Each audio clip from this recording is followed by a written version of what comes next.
So this coming Tuesday is an advisory committee meeting. Good morning. My name is Raymond Burse. I am the current president of the Louisville branch NAACP, and we're appreciative for all of you coming out this morning to this press conference. As you well know, there's been a lot of discussion across the country and in this community regarding diversity, equity, and inclusion. A lot of discussion around what does it mean and in terms of where we're going. The NAACP is on record in being supportive of diversity, equity, and inclusion because we believe that when you lift and improve the educational opportunities for black students or students of color, you in fact improve educational outcomes for everyone else.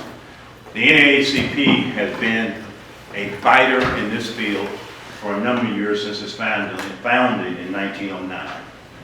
That battle that we thought we had won continues to rear its head in terms of changes that are taking place.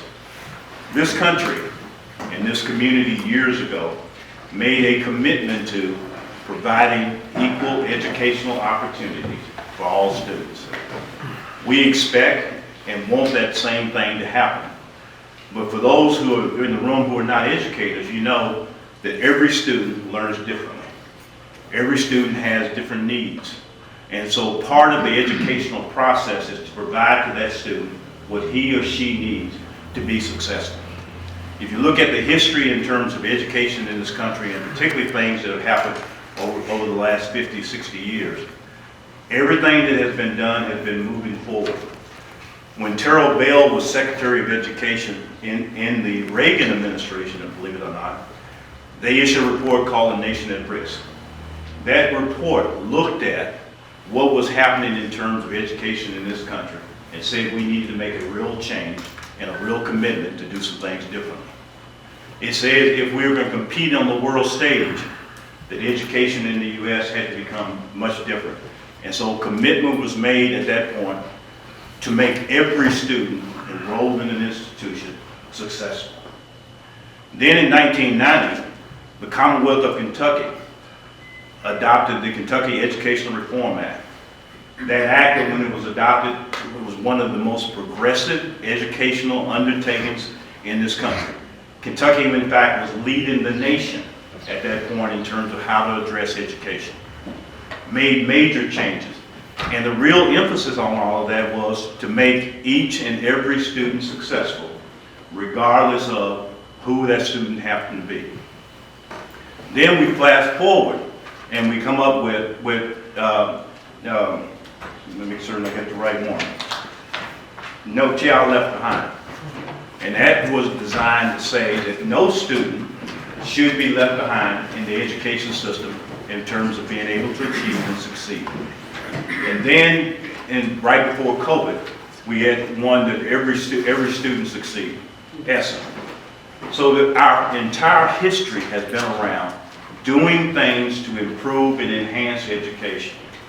The three bills that are pending in the Kentucky General Assembly right now, and one that passed out of the House 2 days ago, there is not one thing of educational value in what they have done. Not one thing that advances education in Kentucky. And so given that, we're of the opinion that there must be some other reason for it. You know, we lived in an age where code words were in fact used. And now I seem to be, that needs to be rearing its head, not only locally, but in our nation as well. So the NAACP wants to be on record in saying that we are opposed to any of the efforts to dismantle diversity, equity, and inclusion. And why do we say that? Because we know that when everybody is participant and everybody gains, we all stand better. When I was a general counsel at GE, we did diversity, equity, and inclusion back before the term was even there. And why did we do it? We did it because there was a financial proposition that we knew that if we excelled and made more money for GE, that we could get things done. The same needs to happen in terms of a realization here in this state. And we're calling on every senator, every representative to search deep and ask yourself, why are we pushing these diversity, equity, and inclusion exclusions at this particular point in time? And my surmise and my view from it is that a large part of it is tied up in the race of the individuals who benefit. It is a shame that in 2025, in these United States and in the Commonwealth of Kentucky, we have to talk about race as an issue when it shouldn't be. We have to, in fact, compete in the world. You know, there are a lot of discussion about what the Chinese are doing in terms of advancing their education system. So we need to do the same here in this state. We need to find and do the things that add value rather than subtract value. And with that, I'll turn it over to our education chair, Michelle Penix, who has some comments to make as well. That he talked about his time at GE and how even before DEI became a code word, they had started the work. One of the good things about Jefferson County Public Schools and locally, how we have so many students in our community of diverse backgrounds, is JCPS has been doing the work for a long time too, way before it became a code word, and we need to continue that work. So while we stand in opposition to House Bill 4, Senate Bill 164 and 165, we want you to remember that when we talk about the current system, it's not about fairness. This is not what these bills seek to do. They seek to put comfort of some above the dignity of all. And that's what we want to make sure doesn't happen. Be certain that children will be affected by the passage of these bills. Children right here in our community will feel the effects. Racial bullying will increase. You remember the days, we all do, when we were in school and we saw students in our class, or we were even a part of those students in our class who maybe were singled out discipline-wise, where we had a white student and a black student who maybe had a disagreement and the black student was suspended and the white student wasn't.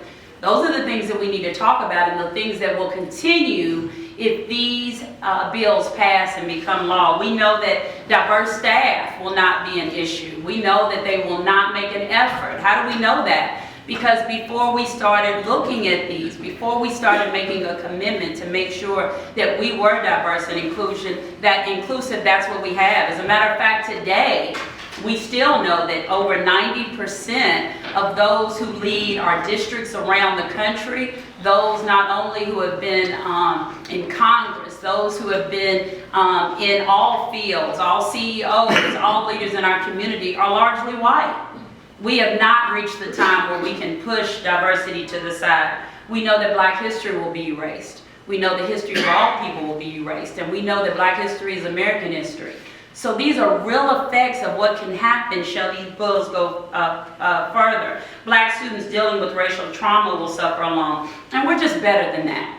Our kids deserve more than that. We want more than that. Overwhelmingly, this community in Louisville has said, but not only in Louisville, throughout the state, that public education matters, diversity matters, inclusion matters, and more importantly, equity, that we all have a level field to start on. So saying that, we encourage everyone to let the message be known that this is not okay.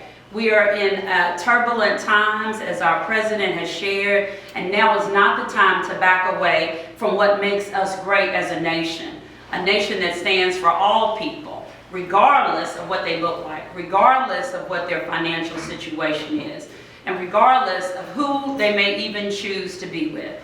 So having said that, we encourage everyone to stand in opposition to these bills. Let it be known that diversity, equity, and inclusion is important to all of us. At this time, we'll take questions. Thank you for that, Michelle. With Wave News, thank you for having us today. In a Kentucky where these bills end up becoming law, what could the long-term effect be for children in the state? If you could expand on that. Well, I think one of the things, if students are not able to get what they need to be successful, I think you'll find that a regression in terms of education of students across the Commonwealth. We're not known in this country or around the world to have the strongest educational system in the world. So if you do things that lessen the ability to educate all students, all you're doing is, for lack of better words, you're dumbing down the state. There are also, Alexis Matthews said, okay, why? There are also efforts to dismantle DEI on the federal level. As we know, an order was issued by the White House to have public institutions get rid of their DEI efforts. Can I get your response to that? Well, I think our response to that is the same as the response to the DEI bills here in Kentucky. You know, I think what is being set at the national level through a bunch of executive orders, errand statements, and all of that is to set up a great divide in this country. That's going, you know, among ourselves, we talk about whether or not we're moving to a situation where they're trying to create a race war in this country. And, you know, it's just a shame that in 2025 you have to use words and terms like that.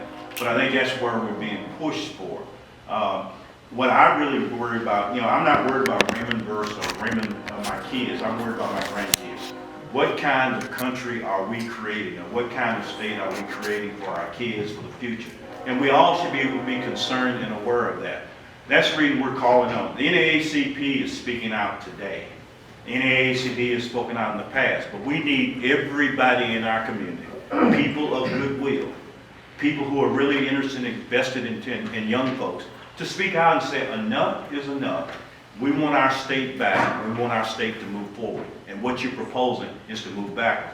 When I said that in all of the bills, including those at the national level, there is not one single thing of educational value that has been shown or proven in terms of what takes place. In the General Assembly the other day of the House, it was passed out of House Bill 4.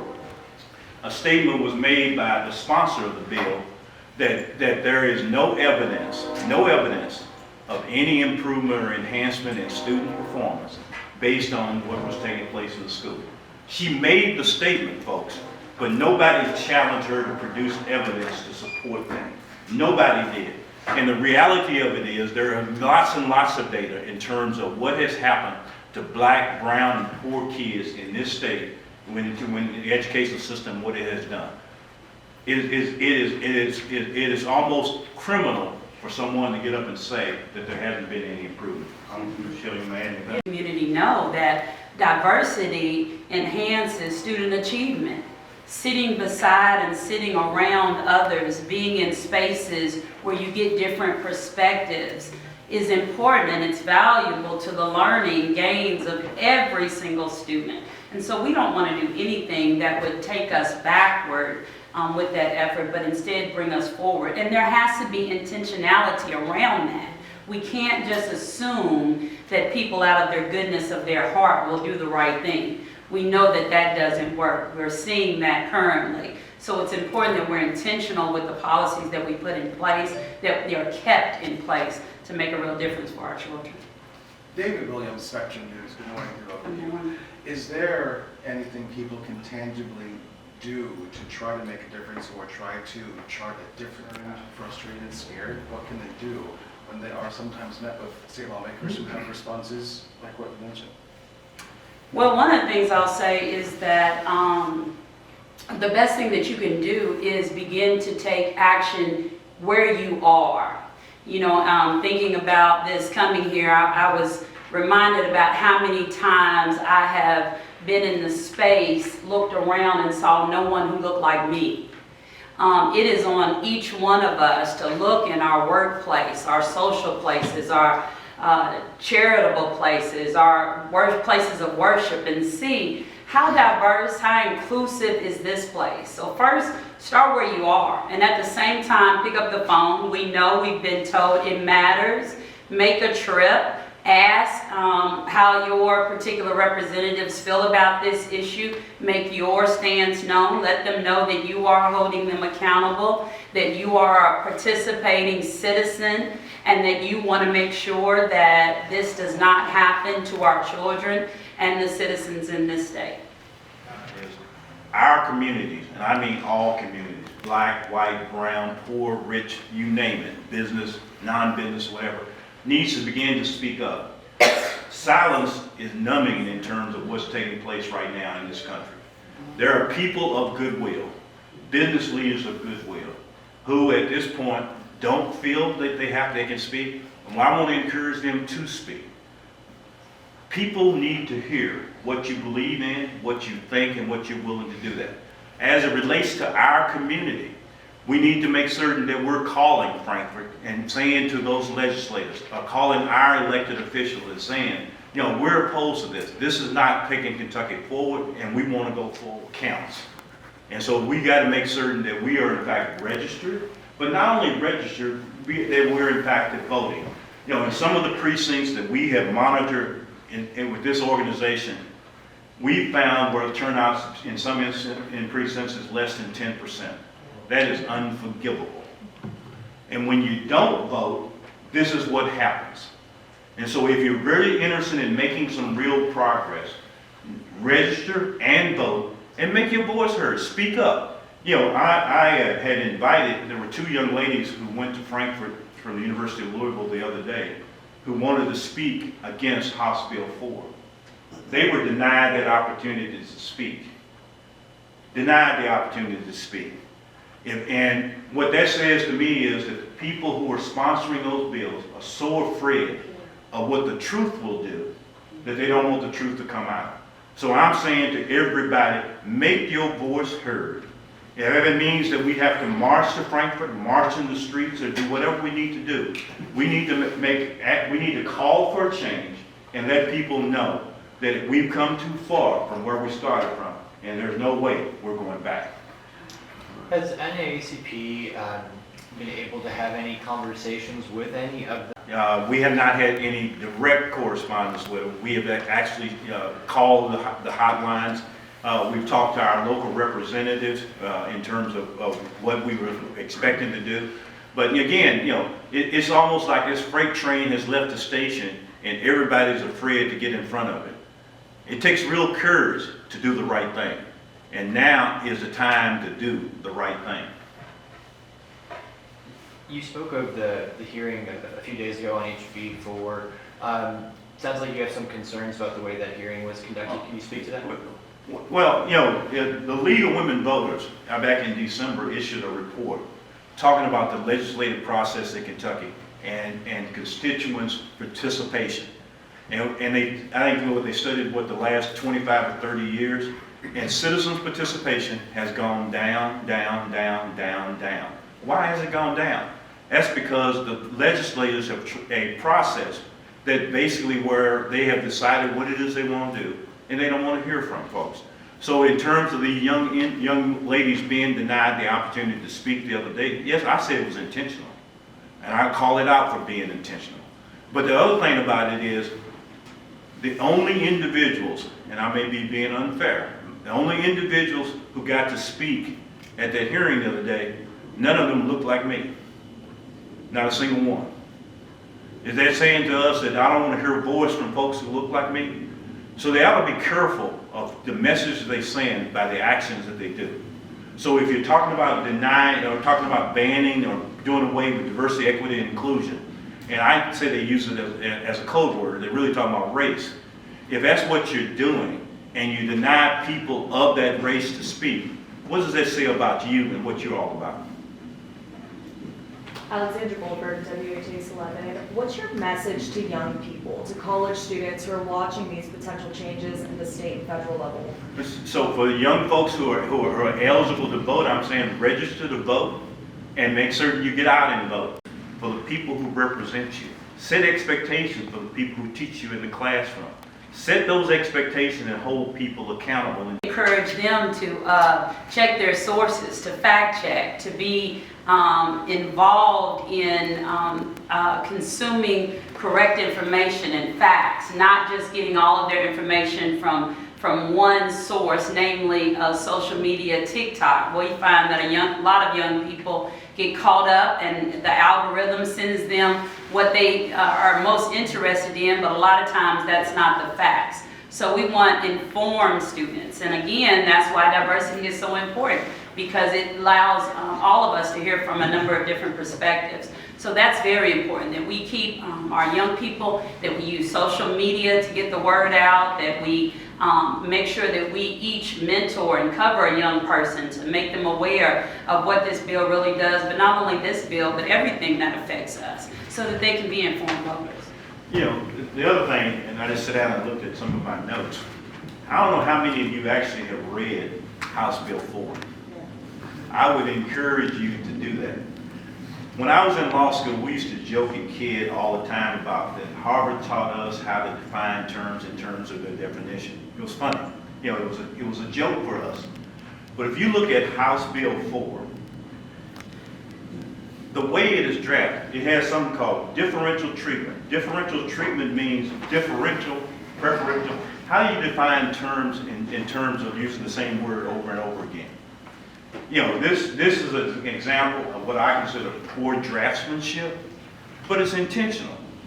It's intentional in terms of setting out things. You can't define it.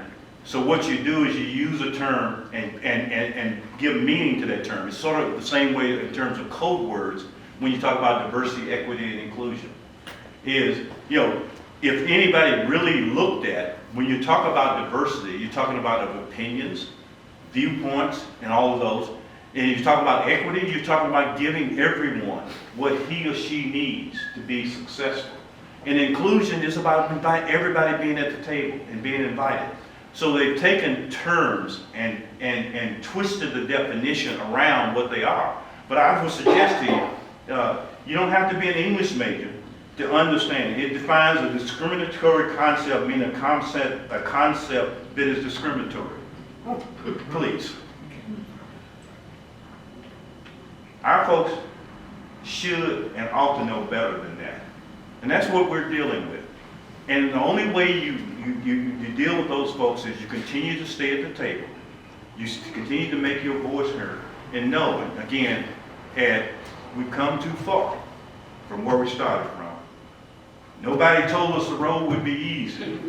But we need to know that he didn't bring us this far to leave us alone. And NAACP will continue to battle for the rights of all people to have a full and complete education and all the rights guaranteed to them under the Constitution of this country. Thank you all for being with us today.